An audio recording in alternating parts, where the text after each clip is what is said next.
দর্শক, মাঝে মধ্যে মনে হয় কোটা আন্দোলন নিয়ে সরকার মনে হচ্ছে একটা পরীক্ষা নিরীক্ষা বা খেলাধুলা করছে। কি কারণ আমি পরিষ্কার না।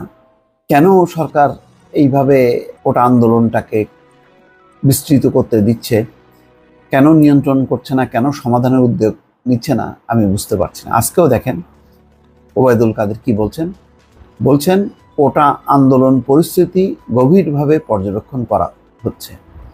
আচ্ছা, ওনারা কোথায় বসে পর্যবেক্ষণ করছেন? ওনারা ওনাদের অফিসে বসে পর্যবেক্ষণ করছেন। ওনাদের চলাচল, ওনাদের বসবাস সবই নিরাপত্তা এবং সব কিছু নিয়ন্ত্রিত। কিন্তু সাধারণ মানুষ যারা চলাচল করছে তাদের আজকে কি অবস্থা? আজকে সারা দেশে সড়ক অবরোধ, কোথাও কোথাও রেল অবরোধ, ঢাকার সাথে বহু অঞ্চল বিচ্ছিন্ন, মানে ভোগান্তির কোনো শেষ নেই। অথচ এমন না যে সরকার মানুষকে রেহাই দেওয়ার জন্য এই উপলক্ষে অফিস আদালত বন্ধ করেছে বা ছুটি ঘোষণা করেছে, তাও কিন্তু না। তাহলে জনজীবন যখন চলতে থাকে আর তার মধ্যে যদি এইরকম অবরোধ তৈরি হয় তাহলে কি অবস্থা হয়? তারপরে ওনারা পর্যবেক্ষণ করছেন। পর্যবেক্ষণ করার কি আছে? এই আন্দোলনে কি কোনো সন্দেহ আছে যে দল মত নির্বিশেষে শিক্ষার্থীরা যে অংশ নিয়েছে? হাজার হাজার শিক্ষার্থীদের সমাবেশ দেখা যাচ্ছে শাহবাগে।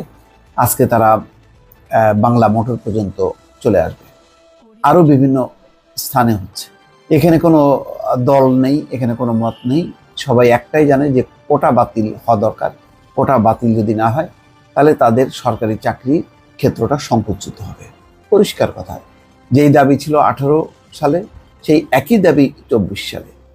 এইটা সবাই বুঝতে পারছেন, কিন্তু আওয়ামী লীগের নেতারা কেন বুঝতে পারছেন না আমি বুঝতে পারছি না। ওনারা সংবাদ সম্মেলন করে বলছেন যে তারা পর্যবেক্ষণ করছেন। ওবায়দুল কাদের বলছেন সরকার কোটা বাতিলের বিরুদ্ধে আন্তরিক বলেই উচ্চ আদালতে আপিল করেছে। আদালতের চূড়ান্ত রায় না হওয়া পর্যন্ত অপেক্ষা করতে হবে। রাস্তাঘাট বন্ধ করে জনদুর্ভোগ সৃষ্টি করা পরিহার করা উচিত। তাহলে আপিল যে করছে সেই আপিলের এটা কি?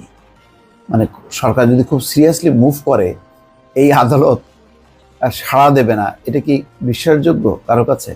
আমার মনে হয় না।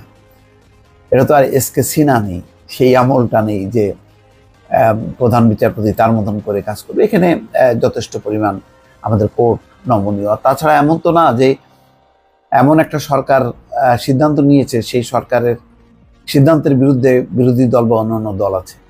সেই যেই পরিপত্র জারি করেছিল সেই পরিপত্রের বিপক্ষে তো বিএনপি সহ অন্যরা কেউ কথা বলেনি। তো সেটা স্থগিত হঠাৎ করে হয়ে গেল হাইকোর্টে। কে আবেদন করেছিল, কারা আবেদন করেছিল, এই বিষয়গুলি সবাই বোঝে, না বোঝার কোনো কারণ নেই। তো ধানমন্ডি সংবাদ সম্মেলনে বলছেন না, তিনি আবার বলছেন যে কোটা বাতিলের নামে যে আন্দোলন হচ্ছে তাতে কোনো ষড়যন্ত্র আছে কিনা তা আমরা গভীরভাবে পর্যবেক্ষণ করছি। এর মধ্যে আবার ষড়যন্ত্র, চক্রান্ত এই সমস্ত খোঁজা হচ্ছে। তার মানে বিষয়টা বেশ জটিল করা আর কি। ইতিমধ্যে বলেছেন যে ওই পেনশন আন্দোলন এবং ওই কোটা আন্দোলন এর ভিতরে বিএনপি ঢুকে পড়েছে। তো তারা তো এটা পররাষ্ট্রমন্ত্রী বলেছেন, ওবায়দুল কাদেরও বলেছেন, আজকে আবার নতুন করে বলার কি আছে? তারপর শিক্ষকদের আন্দোলনটাও ঝুলিয়ে রাখা হয়েছে।